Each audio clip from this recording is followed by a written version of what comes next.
Chapter 13. Light Returns. Beth awoke from that long, good sleep. She opened her eyes to see her mother's face. She smiled. Her mother put her arms round her. Then she went to sleep again, happy at last. Laurie didn't trouble to go to bed, though he hadn't slept that night. He went round to Aunt March's house to comfort Amy and tell Aunt March the good news. Aunt March was unusually kind. She was almost crying, and she didn't once say, "I said this would happen if Richard March went into the army." Laurie sat down in an armchair and fell asleep. Perhaps he would have slept till evening, but he woke up when Mrs. March arrived to see Amy. Amy danced with happiness and showed her mother a fine ring.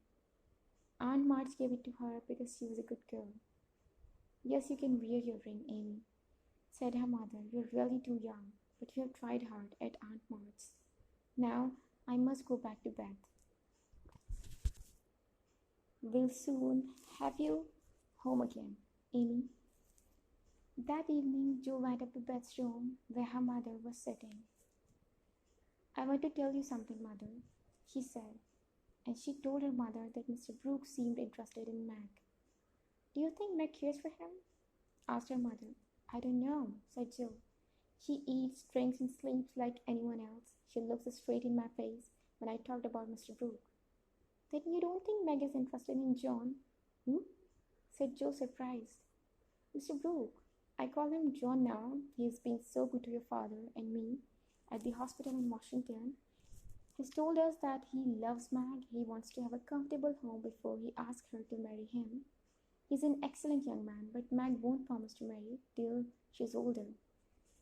"I don't want Meg to leave us," said Jo. "Why can't we all stay the same?" "Jo, don't say anything to Meg yet. John will come back soon. I can watch them together. I can see if she loves him then." "I'll do as you ask, Mother," said Jo as she left the room.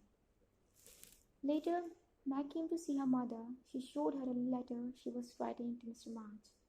Her mother read it and said, "Please add that I send my love to John." "Do you call him John?" asked Meg, smiling. "Yes. He's been like a son to us, and we like him very much." "I'm glad of that. He's very lonely. Good night, Mother dear," said Meg quietly. Mrs. March thought, "She doesn't love John yet, but she may soon learn to."